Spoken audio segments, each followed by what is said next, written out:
Elon Musk wants everyone to think he's the richest man in the world, and he may very well be the richest man in the world.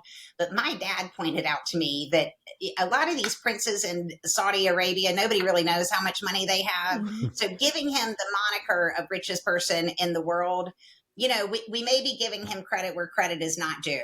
We do know that he is, fairly close to a sociopath, and that he has a tremendous amount of money relative to everyone else. I do not know that he is the richest man in the world.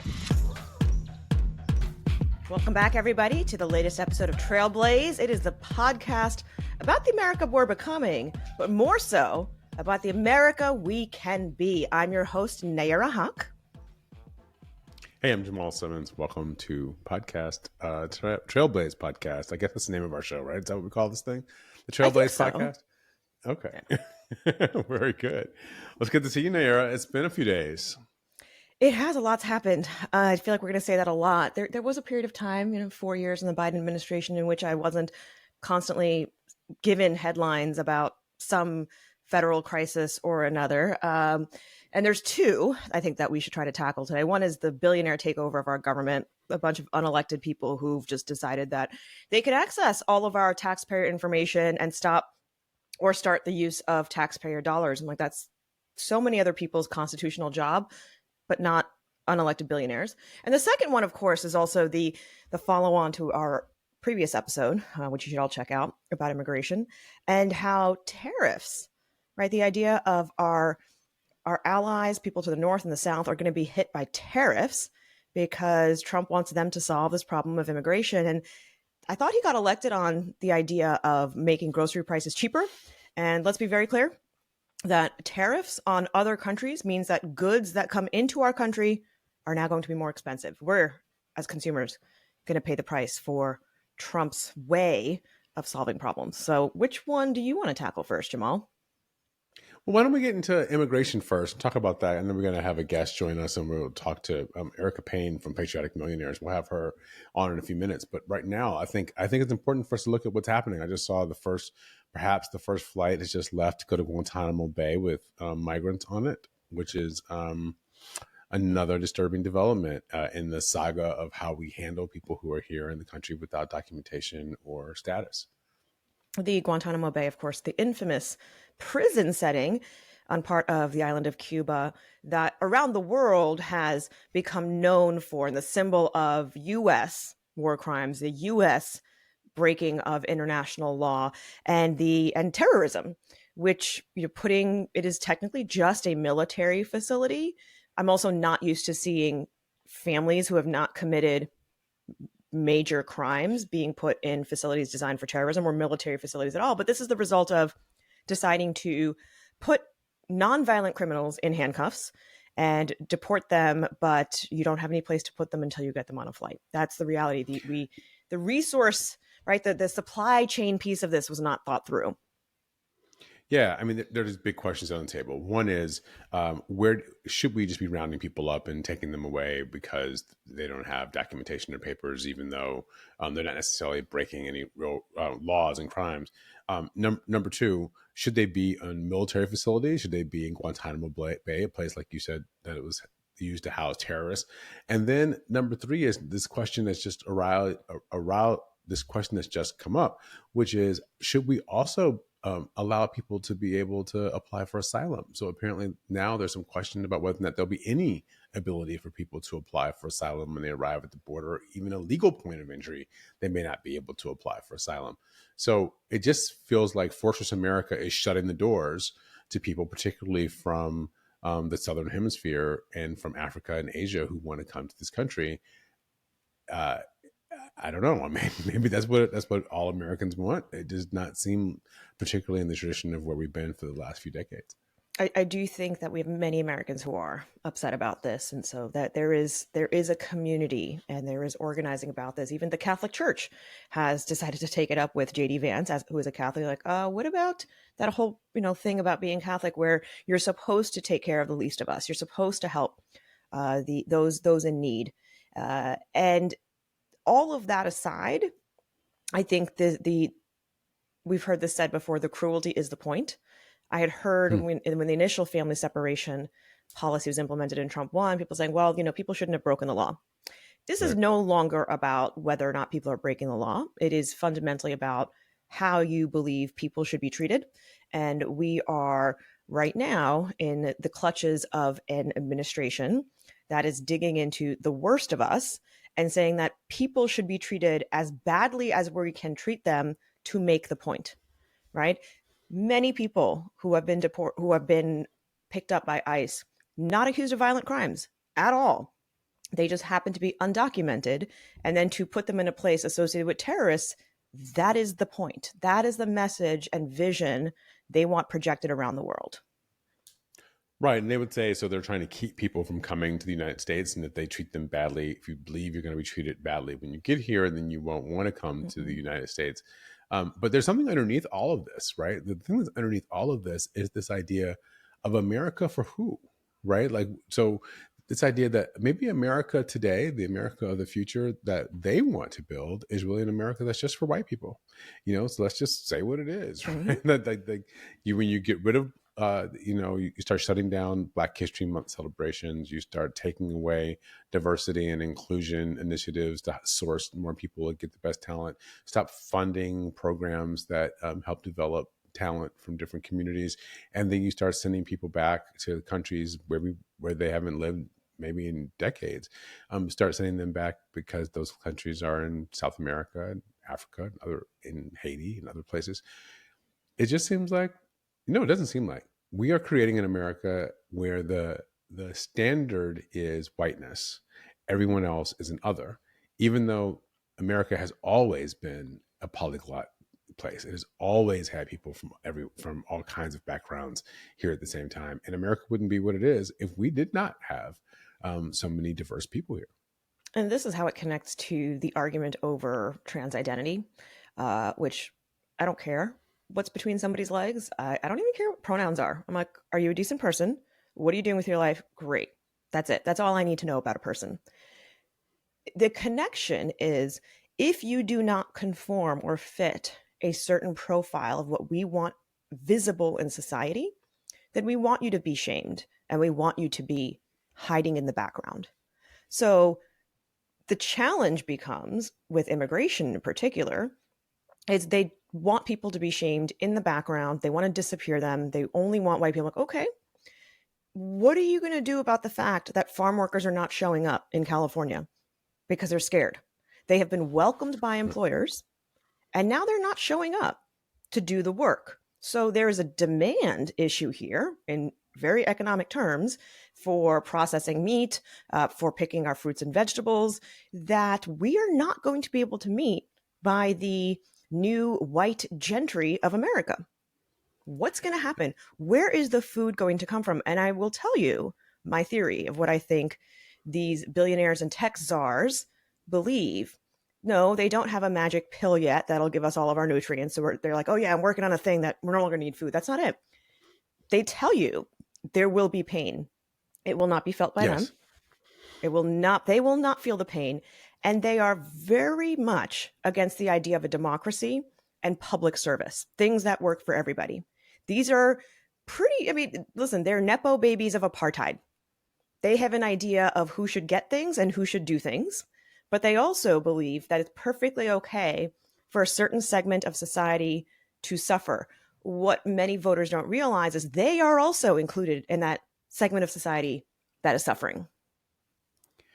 Right. And now, so this ties us right back to our next segment, which is about the billionaires, right? Because what we now see is maybe this is all just part of the big distraction. They get people focused on all the culture wars, because as much as we can keep, look, this is long-time American strategy. If you keep white indentured servants and slaves from finding that they have the same problem, which is plantation owners, you can keep a system in place that keeps the plantation owners in charge. The question here is, are we all being distracted by this focus on culture and cultural change and people coming here from other places? And what about immigration? And what about DEI? To stop us from focusing on the grift, to stop us on focusing on the fact that the wealthiest in the country decided that they don't just want to be super rich, they want to be ultimately mega rich and have all the benefits whatsoever. And so that's what takes us to what we're seeing now with Elon Musk and his cadre of tech bros who are taking over the government, is this idea that in the pursuit of efficiency, we can give up fairness, we can give up effectiveness, because it's really all about creating a system where they get to be in charge and make the decisions about who gets what, and which maintains their power, and not necessarily distribute that power to the democracy, which is the way the country was founded. Well, the efficiency word, right, is that's very tech speak for firing people, getting rid of jobs, doing everything much cheaper. The sad thing is that they're trying to run what is ultimately a government designed to give back to the public, to do public good, and turn it into their own slush fund. And here's what I mean by the slush fund. Unelected billionaires and their cronies now have access to everybody's Social Security information, all of our payments, right? Anybody who pays taxes would get Social Security. Anybody who's been part of a government trial or a government program, they have access to all of our information. They can stop payments anytime they want. And the richest man in the world has decided that stopping the world's largest food aid program is a good idea, because it all falls under the idea of efficiency. And last but not least, this creation of a sovereign wealth fund. Sovereign wealth fund, something usually associated with authoritarian or actually really monarchies. Sovereign, right? The king or queen, it's in the name. And the wealth fund is how they then invest their riches and treasure for their benefit. So when Trump directed the Treasury Secretary to create a sovereign wealth fund, he hinted that it was potential to buy TikTok. TikTok has not expressed any interest in being sold to the American government. But now it is an American government fund for what? To do what? Who benefits from it? But they have all the data they need. They have all of our information. They can access whatever they want about us. And now they have their own vehicle to create a slush fund. I mean, this is a takeover of public government by billionaires. All right. So joining us right now is my very good friend, Erica Payne from Patriotic Millionaires. Erica, thank you for joining Trailblaze. Oh my gosh, I'm so happy to be here. So Erica, before we get started, let's let the people know, tell us about Patriotic Millionaires, because it's a phrase, it's a name that I think could throw people for a loop. Yes, intentionally. So I'll give you the history. Essentially, the Patriotic Millionaires is a group of wealthy people who think the economy is structured in such a way it's going to destroy the country. And so they think there are two basic things wrong with the economy. One is rich people don't pay enough in taxes. Millionaires like them don't pay enough in taxes.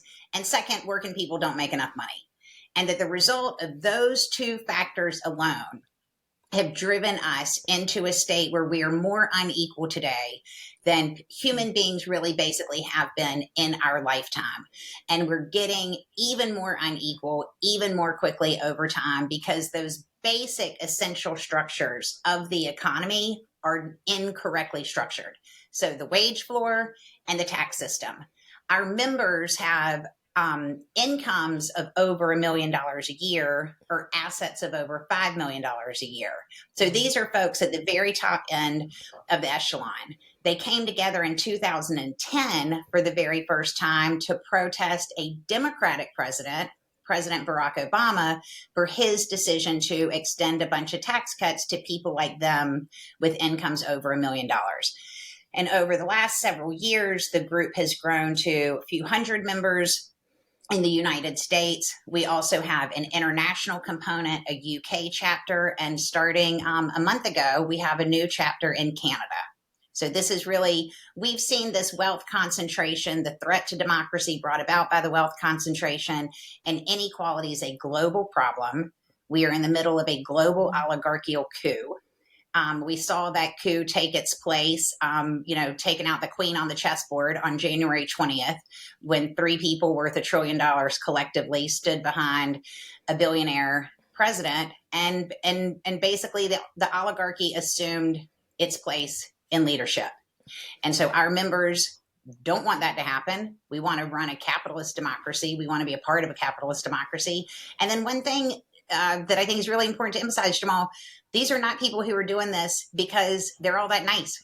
Our chairman says frequently, I am not any more altruistic than the next person. I am greedy for a fundamentally different kind of country than a lot of other rich people are.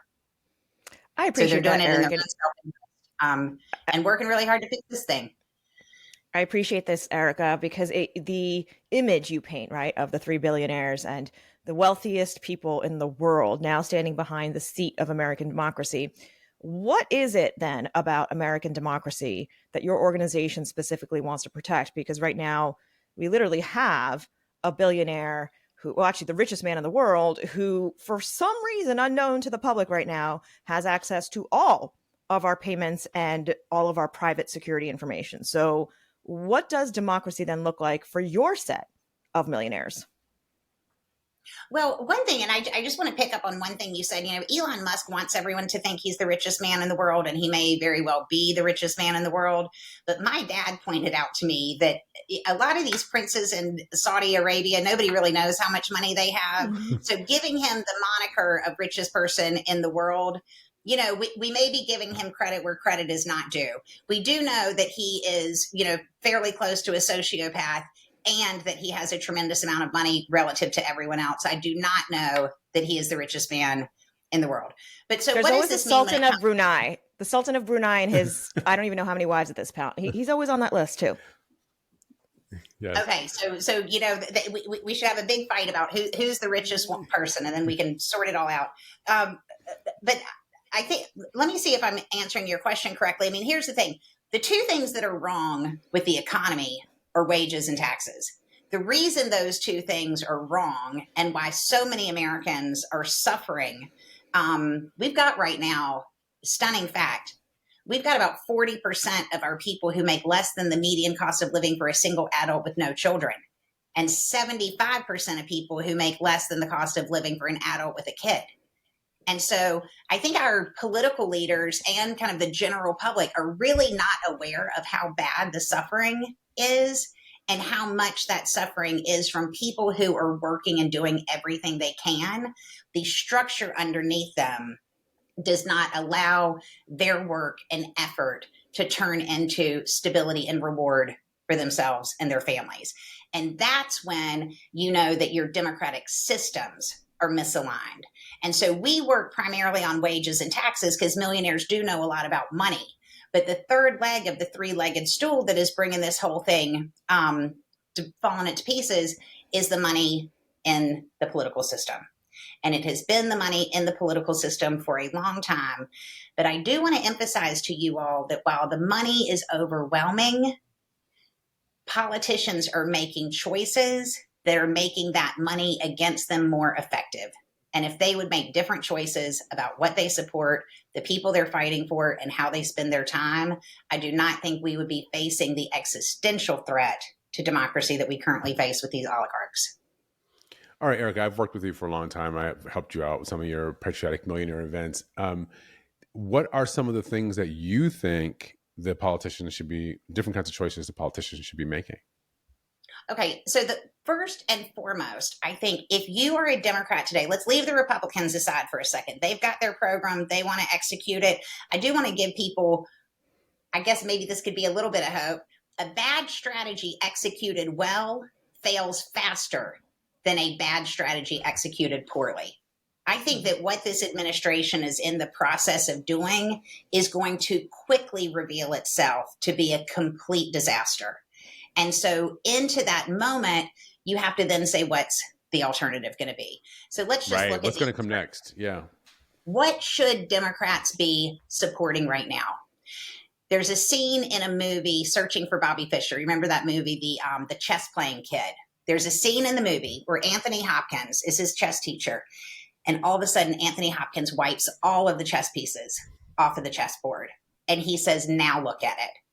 We're at that moment in American history. We need to say, how do we want to structure this country for the next 250 years of American greatness? We turn 250 years old in 2 years during a critical midterm election. How do we want that thing to be structured?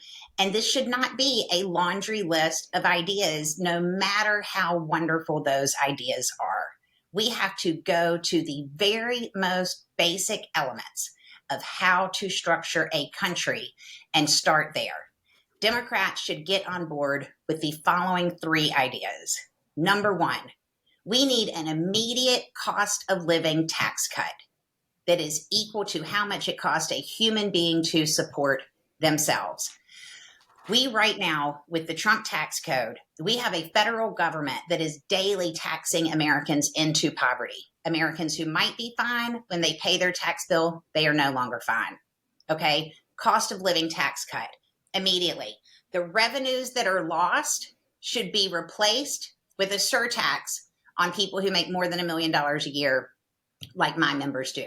Any money we feel like we need to recoup by letting people not be taxed into poverty by the Trump tax code should be shifted to people who make more than $1 million a year. That's number 1. Number 2, we need to raise the wage floor to the cost of living for a single human being. Okay, we right now, the median cost of living for a single adult with no children in this country is $40,000 a year. That's $20 an hour. Our minimum wage is $7.25 an hour. That wage floor is so low and so porous that it cannot hold up a human being, much less a big middle class. So we need to raise the median wage. We need to raise the minimum wage to the cost of living. And let me tell you another reason we need to do that. Not just because the minimum wage right now is too low, but because the economy is going to transition, is going to continue to transition and is going to transition even faster as we move forward. The factors like globalization, automation, AI, there are going to be fewer jobs 10 years from now than there are now, even fewer jobs 20 years from now. So the jobs that exist in this country must pay enough to support a human being. They do not currently do that. So rather than looking at the minimum wage as the minimum wage, our government leaders who want to correct this imbalance we have in our society, they need to be looking at how can I maximize the minimum wage? How high can we make the minimum wage without causing too much destruction? Because we're walking into a situation where by definition, there are going to be fewer jobs. So leave aside the Trump chaos. We're talking about a general employment, labor change so fast that the entire structure is going to look different long after President Trump is dead. And so 2 things, cost of living, tax exemption, cost of living wage. And then the third piece is we've got to even out this tax system. We've got a position right now where billionaires are paying $0 in taxes. We have a situation where corporations are paying $0 in taxes. So all of that tax burden is being shifted to the working class, either through the income tax that they're being taxed on, or by sales tax and any number of other kinds of taxes that ultimately take away economic security from working people.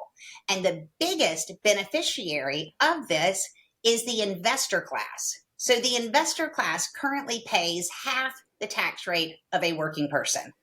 If you, Jamal, made $100,000 this year working, and a billionaire clicked a button on an E-Trade account and made $100,000 of capital gains, that billionaire would pay $0 in taxes. You'd pay $9,000. Mm-hmm. That differentiation between the money made on capital, when you put your money to work, or the money made with your labor is taxed more than investment income. We need to even that out, and we need to put a big tax on billionaires that makes them less rich. You know, it's as we look at where we are, Nayyera, I want to let you get in here, but you just picked something for me. In 1913, we established the income tax for people. Prior to that, the way the government funded itself was through tariffs and excise taxes. I heard Howard Lutnick, who is now the Secretary of Commerce nominee, I think he's been confirmed, say that he wanted to go back. His idea of when America was great was around 1900. Which is right smack in the Gilded Age, right? And so that means no income tax for people, or very little. That means tariffs and basically consumption taxes, which are completely regressive, right? Like everybody else pays them, and the people with the most money sort of pay the least. So it just feels like they are trying to go back to a world where there is really no fairness and equality or parity is a better word for how people pay their taxes. And this is what I was going to jump in on, minus the history lesson, was this idea of people wanting policy that is against their own interest. So narratively, how do you tell these folks in this class, in this wealthy class, that it is in their interest to pay more taxes? Or how do you tell politicians it is in their interest not to take all of those donations to make certain choices? Well, so first of all, again, as I said from the beginning, the patriotic millionaires are not in this to get every person in America to wear a hair shirt, which, you remember what a hair shirt is back to the 19th century as I adjust my hoop skirt over here. We believe, our members believe, that the country is going to be an infinitely better place to live when they pay higher taxes. They are not in this in some exercise of do-gooderism. Okay. They want to live in a country that's rich, prosperous, stable, where people have jobs, where people have a fighting chance, where people feel the stability of the work that they put in. Morris says repeatedly, he's our chairman, he says, I want to be a rich man in a rich country with a ton of rich people, an enormous middle class, and maybe a few people who are struggling to get there. Sure, struggle is part of life. That's okay. So our members are in this because we think the world that we could build is better than the world we build. Now, let me tell you what inequality does to you. This inequality higher than it's ever been in human history. 2.5 million people addicted to opioids. Deaths of despair, deaths due to alcohol, suicide, and drugs, higher than they have been ever. And for the first time in human history, life expectancy is going down for segments of our population. This society is broken. Rich people also live in this society. Rich people send their kids to schools that might get shot up. Rich people in New York ride the subway where they might get stabbed.